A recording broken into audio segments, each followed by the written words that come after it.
All right, the title of the Lord's message today is Christmas is Coming, and we will be reading under Isaiah 7:14. Therefore, the Lord himself will give you a sign. Behold, the virgin shall conceive and bear a son, and shall call his name Emmanuel. Let's bow our heads and pray. Dear Heavenly Father, again, we just want to thank you for this time of learning, this time of hearing your message. Thank you, Lord Jesus, for all that you've done. Thank you for always being with us. And dear Lord, please guide us now. Speak to us once again. And by your Spirit, give us the understanding of your message. Again, we love you. We praise you. In Jesus' name. Amen. Now, Christmas is just a few weeks away. And I'm sure that every family has planned a very special night of celebration. The Christmas story in the Bible begins earlier than you might expect. Several hundred years earlier in the Old Testament.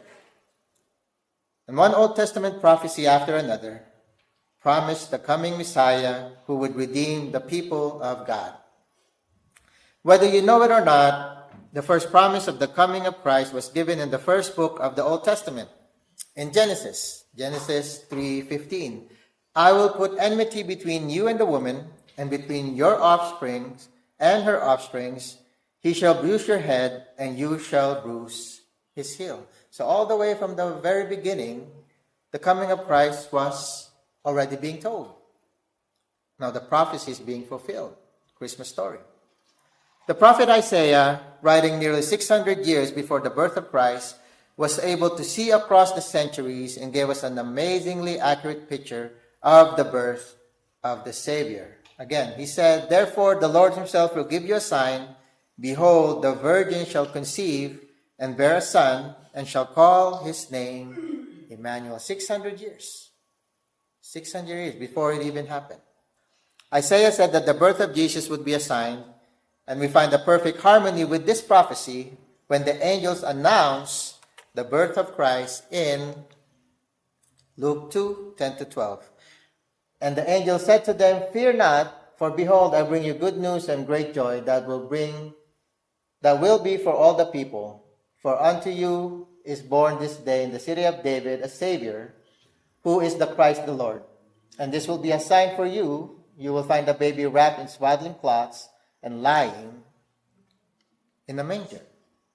So look at that verse and look at the verse before. Again, prophecies being fulfilled 600 years later. Now God has always used a sign to get the attention and deliver his message to his people. In the birth of Christ, we have a sign from God. But what is the birth of Jesus a sign of? What was the meaning of the whole birth? I mean, we know the story. We go through it each and every year, right? But if you're hearing it for the first time, what is the sign? What was the purpose? What is the birth of Jesus a sign of? So let's look at those. First, it is a sign of God's power. It is a sign of God's power. The birth of Jesus was not a normal birth.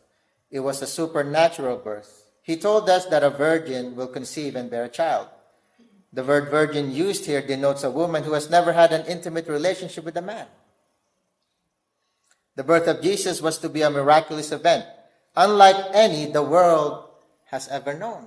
Of course, to this day, people debate that, whether it's to be true or not, worship proof. That's why it's called faith. Right? That's why it's called faith. In celebrating Christmas, we celebrate the fulfillment of this prophecy. Okay, remember that. In celebrating Christmas, we celebrate the fulfillment of this prophecy. God became man. Jesus, being God in the flesh, came and dwelt among us, being born of the Virgin Mary. Now, in the book of Matthew and also in the book of Luke, it is made clear that Isaiah 7:14 had its ultimate fulfillment in the person of Jesus Christ. This is it. This is it. Old Testament prophecy is being fulfilled once you come to the New Testament. It's told by Matthew and also by Luke. Now, the birth of Jesus Christ took place in this way when his mother Mary had been betrothed to Joseph before they came together. She was found to be with a child from the Holy Spirit. And her husband Joseph, being a just man and unwilling to put her to shame, resolved to divorce her quietly. But as he considered these things, behold, an angel of the Lord appeared to him in a dream, saying, Joseph, son of David, do not fear to take Mary as your wife, for that which is conceived in her is from the Holy Spirit. She will bear a son, and you shall call his name Jesus, for he will save his people from their sins. All this took place to fulfill what the Lord had spoken by the prophet. Behold, the virgin shall conceive and bear a son, and they shall call his name Emmanuel, which means God with us. When Joseph awoke from sleep, he did as the angel of the Lord commanded him. He took his wife, but knew her not until she had given birth to a son, and called his name Jesus. So now it's being fulfilled. Old Testament prophecies now coming to life. Now coming to life. Not only is it a sign of God's power, but also, secondly, it is a sign of God's love. Why fulfill the prophecy? Why tell this story in the Old Testament? Why make a promise to God's people? Well, it's because of God's love. Because of God's love. Isaiah said that he was called to be Emmanuel, which means what? God with us. It is a promise that God himself will appear in human form. Now, you probably remember from Old Testament incidents when God appeared to people as a person. In Genesis, we are told that God walked in the garden with Adam. Later, God appeared to Abraham as a weary traveler. So what is so unique about the presence or the appearance of Jesus? So what is so different now? What is so different? Why is it so different that Jesus actually became a person? In the Old Testament, God took on human form. Well, what's the difference now? Why start off as a baby? But in Jesus, God became a person. The theological word is incarnation. That is God becoming flesh and blood. And there's a purpose why he had to, right? And we should all know that by now. There's a purpose why God had to become flesh.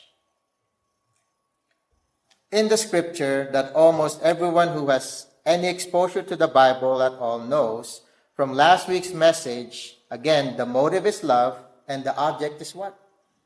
The world. You and I. We are told that John 3:16, for God so loved the world that he gave his only begotten Son, that whoever believes in him should not perish, but have everlasting life. So why be born from a virgin? Why start out as a baby? Right? Why start out in flesh? And again, there's a reason. He was to be the ultimate sacrifice. So you and I can be saved.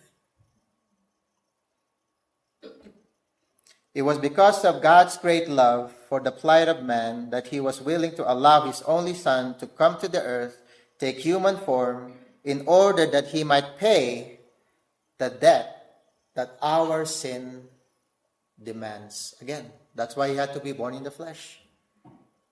That's why he had to be born in the flesh, born of a baby. Even that's a miracle in itself. Being born of a baby is a miracle in itself.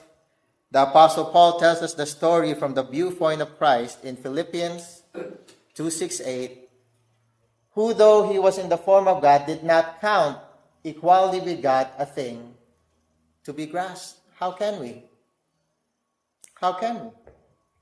But emptied himself by taking the form of a servant, being born in the likeness of man, in being found in human form, he humbled himself by becoming obedient to the point of death, even death on the cross.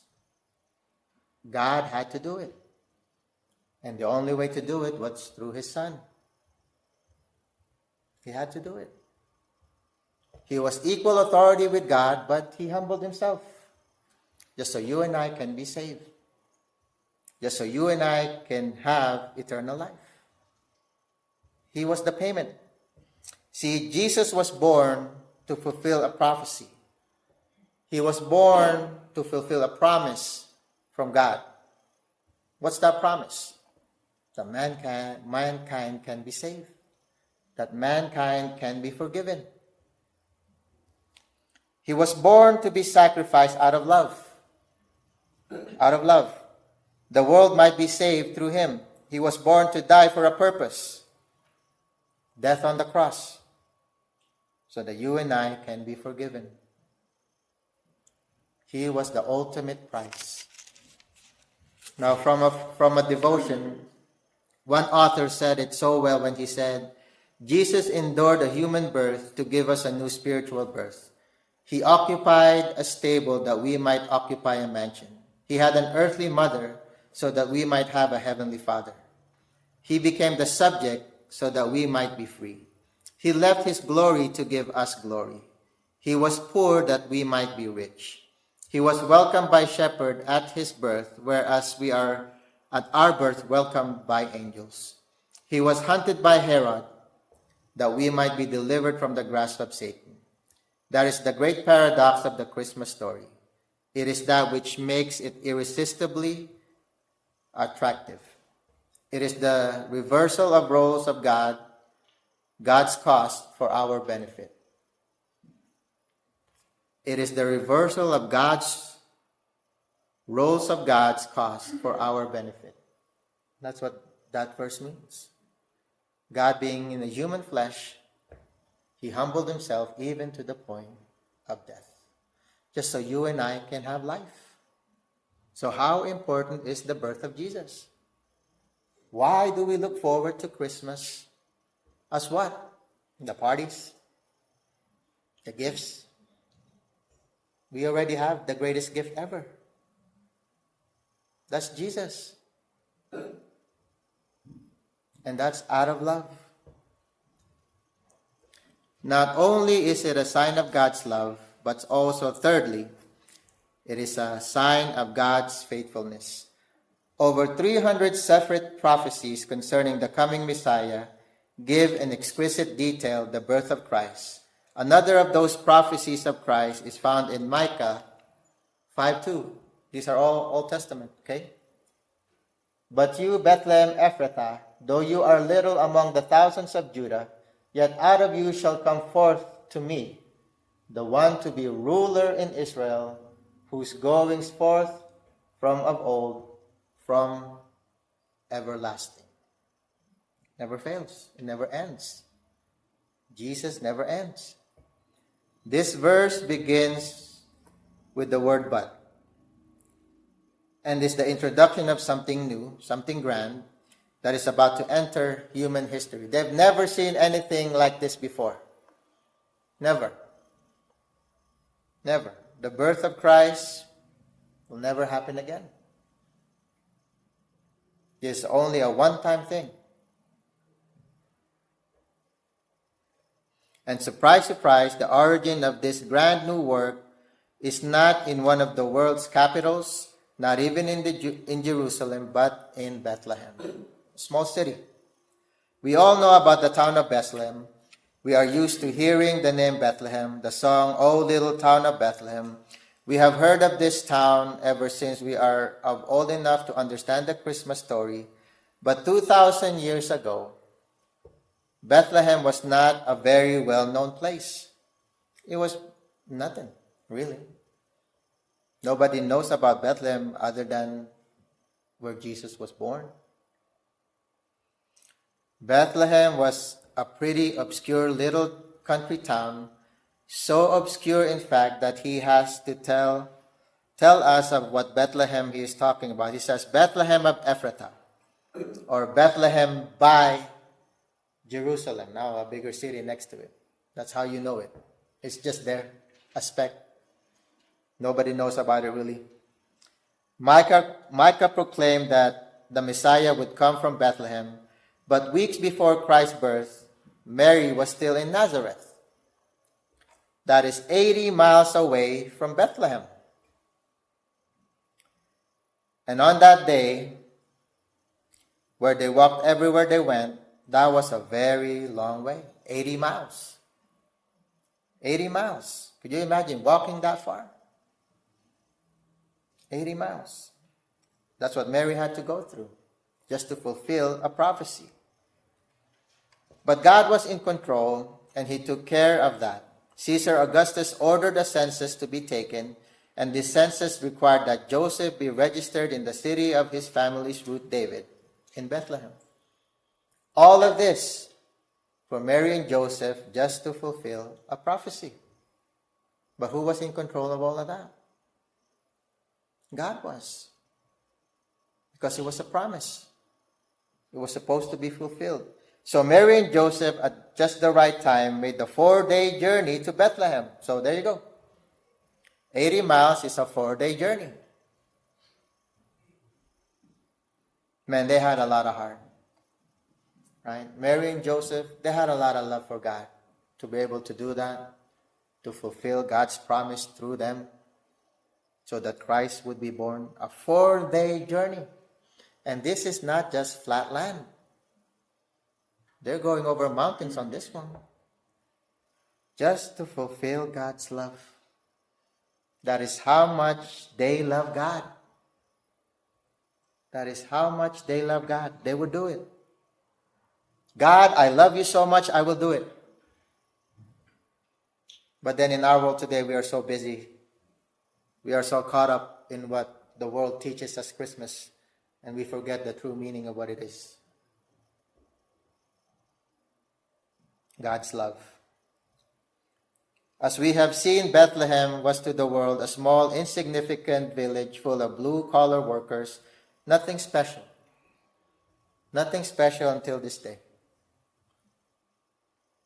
Only because of Jesus. But Bethlehem was significant, and the thing that made it special, and the reason we still sing about Bethlehem today, is that Jesus Christ was there. It was because of Jesus that made that little city so special. Even more amazing than the prophecy of the location of the Savior's birth is that he's going forth from old, from everlasting.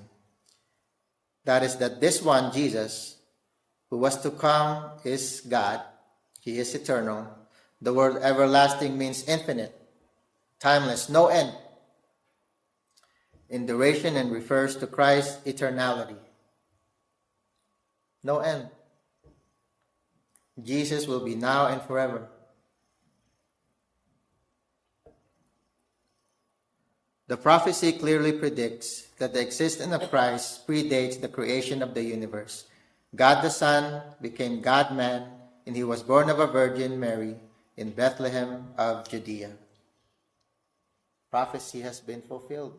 Now you and I were waiting for another prophecy, his return.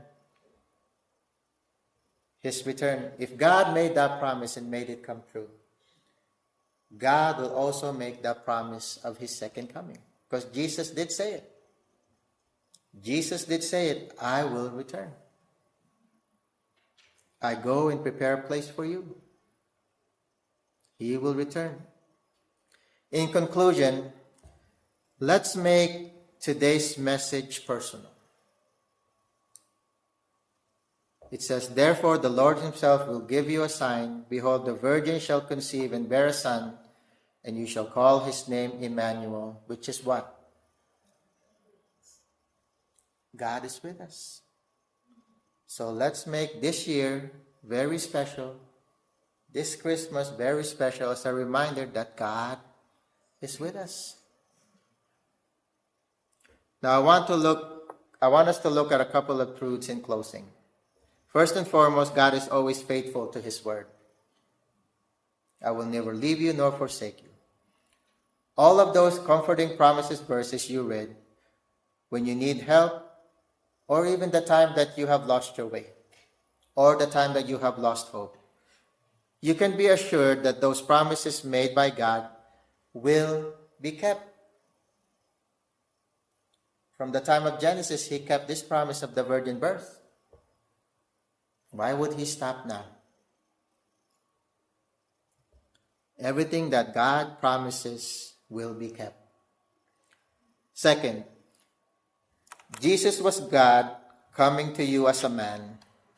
You could not save yourself, but God loved you enough to come to you. Jesus came to set you free from the curse of sin. The gift God gave in Jesus was a gift of hope, a gift of freedom, a gift of salvation. This gift is personal. This gift is personal. Not everybody gets it. So if you have received it, thank God. Thank God. It is for you. Did you get that? The birth of Christ was for you. For all people who would believe.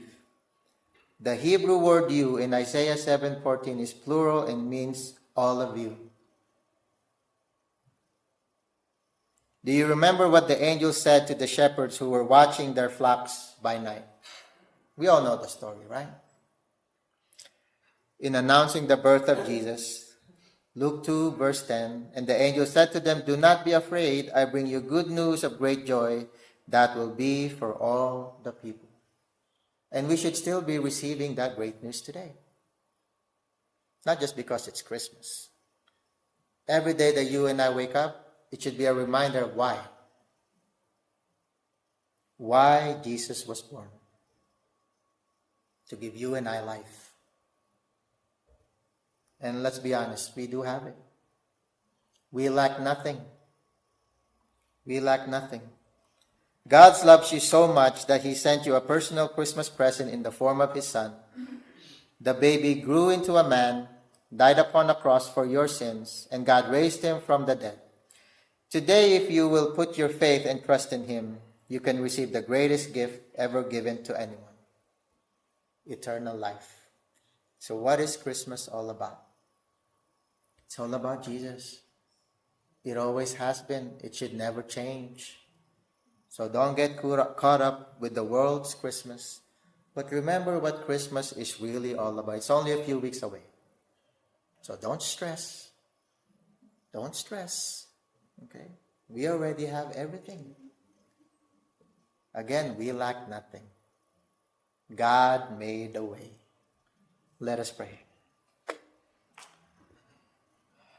Dear Heavenly Father, again, we just want to thank you for your message. Thank you for reminding us of what Christmas is truly about. It is about your Son, being born of a virgin, being born only to die, so that we can be free, so that we can live. Let us never forget that, even for a second. Jesus, thank you for your sacrifice. Lord Jesus, thank you for this new life that you have given us. You are the greatest gift to mankind. No one else. Only you and you alone. Thank you, Lord Jesus. Thank you for everything that you have done. Thank you again for reminding us of your words. Thank you for everybody that is here that has heard your message. And may we always take it to heart. May we always take it to heart that you died for our sins and that you have given us this new life. Again, dear Lord Jesus, we thank you. We praise you with all our heart. In your mighty name we pray. Amen.